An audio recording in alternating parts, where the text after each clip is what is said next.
Let's begin with the top story of the day from Tamil Nadu, where a major legal setback for the Vijay government has come about from the Madurai Bench of the Madras High Court that quashed the Tamil Nadu government's decision to provide government jobs for the next of kin of those who were killed in the Karur stampede. Remember, when Vijay visited Karur, he made the big announcement, and now the court has stepped in. While acknowledging the tragedy and the need to support the bereaved families, the court also made it clear that the public employment cannot be treated as a compensation. It ruled that such appointments violate the constitutional guarantee of equality and equal opportunity under Articles 14 and 16. The bench observed that the government jobs are earned through merit and that thousands of deserving candidates and even those awaiting compassionate appointments cannot be overlooked. If support is to be extended, the court suggested measures such as skill development and employment training instead. Remember, it was on the 10th of July when the Tamil Nadu Chief Minister Joseph Vijay had travelled to Karur, where he met the families of those killed in the tragic stampede. And during this visit, he personally had handed over the government appointment letters to the next of the kin of the victims, describing the move as a measure of relief and support. Now, the state identified the legal heirs of the 41 victims as beneficiaries, with 32 government appointment letters distributed on compassionate grounds. The announcement was also projected as a humanitarian initiative to help families rebuild their lives after the tragedy. இப்போ எங்களுக்கு அது வேலை இல்லைங்கிறப்போ எங்க வீட்ல பொறுத்த வரைக்கும் பையன் தான் சம்பாரிச்சிட்டு இருந்தா எல்லாமே அவன் தான் பார்த்தான். இப்போ பொண்ணுக்கு வேலை இப்போ நானும் ஏஜ் ஆயிடுச்சு இனிமேட்டுக்கு நான் யார்கிட்ட போய் நிக்கிறதுன்னு தெரியல இந்த வேலை கொடுத்தனால என் பொண்ணு சம்பாதிக்கும் நான் போய் தைரியமா இருக்கலாம்னு சொல்லி நான் ஏற்கனவே சொல்லியிருந்தேன். இப்போ இதுவும் இல்லைங்கிறப்போ நான் என்ன பண்றதுன்னு இனி அடுத்தமா யோசிக்கணும். இது கோர்ட் மறுபடியும் பரிசீலனை பண்ணி இதை ஏத்துக்கணும். ஏத்து இந்த மாதிரி இருக்கவங்களுக்கு கொடுக்கணும். எல்லாருமே அன்னைக்கு பார்த்திருப்பீங்க யாரும் வந்து வசதியானவங்களோ அந்த மாதிரி இல்லை யாருமே இல்லை எல்லாருமே வறுமை கோட்டு கீழே இருக்கவங்க தான் எல்லாரும் அன்னாடு வேலைக்கு போய் சம்பாரிச்சு சாப்பிடுறவங்க தான். Now, the Madras High Court's ruling has also found support from the opposition, the DMK. The party spokesperson, Syed Hafiz, said that the DMK shares the grief of the families who lost their loved ones in the stampede, but it believes that it is the government's responsibility to provide every possible relief and help. But he also argued that offering government jobs in this manner was unprecedented and legally unsustainable.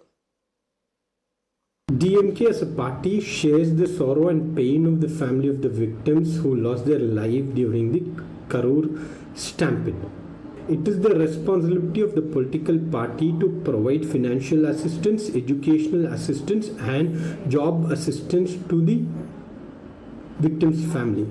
However, what the TVK did was unprecedented and was not legally right as viewed by the Madurai Bench of the Madras High Court. There are employment exchanges where people register and wait for years to get a job, and especially a government job. So many examinations people take seriously and clear, and this could set a very wrong precedent what the TVK government is doing. The Karur stampede basically happened because of two mistakes: the negligence of the previous DMK government and the negligence of the ruling TVK, because back then the now Chief Minister took his own sweet time to go and address the gathering, which caused a very big stampede and thus resulting the death of over 41 people. Now, when the case is ongoing in the courts, trying to offer these jobs could also try and alter with the way the outcome of the CBI inquiry could go on. Now, at the heart of this Madras High Court ruling are two fundamental constitutional provisions, Articles 14 and 16. Now, Article 14 guarantees equality before the law and equal protection of the law, ensuring that the state cannot act arbitrarily or extend benefits in a discriminatory manner. Article 16, meanwhile, guarantees equal opportunity in public employment. It mandates that government jobs must be filled through a fair, transparent and merit-based process only, while prohibiting discrimination in recruitment. the question of law is stated that whether under the compassionate ground the employment can be furnished to the deceased family members of the Karur stampede, and we furnished important judgment of Supreme Court. Supreme Court already issued a guidelines for the Karur stampede. Already issued guidelines for the compassionate ground employments, and also we stated that under the compassionate rules and regulation there is eligibility for employment members. Even that also they cannot claim employment. This is our submission. All right, with that, we shift our attention now to more breaking updates now coming in of the Mekedatu war between Karnataka and Tamil Nadu. In the latest, Tamil Nadu Chief Minister C. Joseph Vijay has written to Prime Minister Modi over the proposed Mekedatu Dam project. And in the letter, the Chief Minister has objected to a recent reply by the Union Minister of State of Jal Shakti in the Rajya Sabha, which stated that the Supreme Court's 2018 Kaveri verdict does not require Karnataka to obtain the consent of lower riparian states before constructing the dam. Now, Chief Minister Vijay has termed the reply disappointing, saying it overlooks the prevailing legal provision and also established rights of the downstream states under the Kaveri water sharing framework. My colleague Varshini is joining us on the broadcast with the details. Varshini, this is not the first time that a letter has been written on the Mekedatu issue by Chief Minister Vijay. Previously as well, he has written to the Prime Minister. And it is a big contentious issue between Karnataka and Tamil Nadu. What are the details of the latest letter that has been written by Vijay to the Prime Minister? Well, yes, this is a letter in response to the comments made by the Union Minister of State for Jal Shakti in the Rajya Sabha yesterday. And Chief Minister Vijay has mentioned that this is not something that is going to be acceptable. He's in fact quoted a couple of Supreme Court cases between Karnataka and Andhra Pradesh and between Tamil Nadu and Kerala, and mentioned about how the lower riparian states have absolute authority over objecting a project that would, later on affect the lives of the people who reside in their particular states. Therefore, this is not fair is what he's mentioned. He's also requested the Prime Minister to look into this matter, and he's also mentioned that there are three things that needs to be ensured at this point: that no statutory or administrative approval has to be granted to Mekedatu immediately, just based on the engineering project that it is, and the rights of the lower riparian states in relation to both quantum and regulated pattern of release should also be fully protected,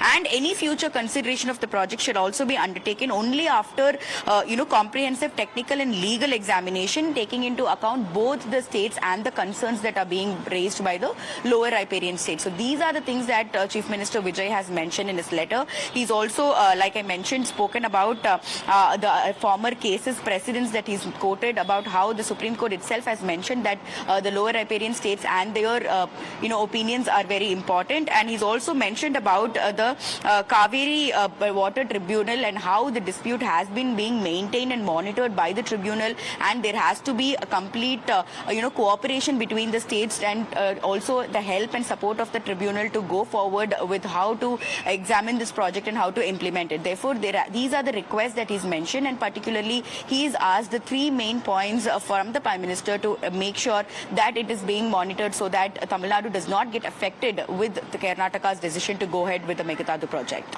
Okay, all right. And Varshini, ever since he has taken over, Chief Minister Vijay has also spoken extensively on the Mekedatu issue. And for Tamil Nadu, the issue is very clear that Mekedatu Dam, or the construction of it, is going to work against Tamil Nadu. That has been the official stand of Tamil Nadu. But on the other hand, the Congress government in Karnataka has also been very clear. In fact, D.K. Shivkumar, the Chief Minister himself, has also hinted multiple times that we're just waiting for a go-ahead from the centre and the construction will begin. Absolutely, yes. When you see from Karnataka's point of view, the population rise in Bangalore, and to ensure there is enough drinking water supply to Bangalore, this project is what is going to help them, is what the Karnataka government's take on it is. And that is why, building a big dam and a reservoir of water will, help in the longer run. And that is exactly the reason why even Karnataka Chief Minister D.K. Shivkumar wants to prioritize this project in particular. But on the other hand, Tamil Nadu states that it is going to make the Kaveri water very difficult for the people of Tamil Nadu. But Karnataka also states that whatever, the amount of 200 plus TMC water that has to be supplied to Tamil Nadu will be done. There will be no problem in it.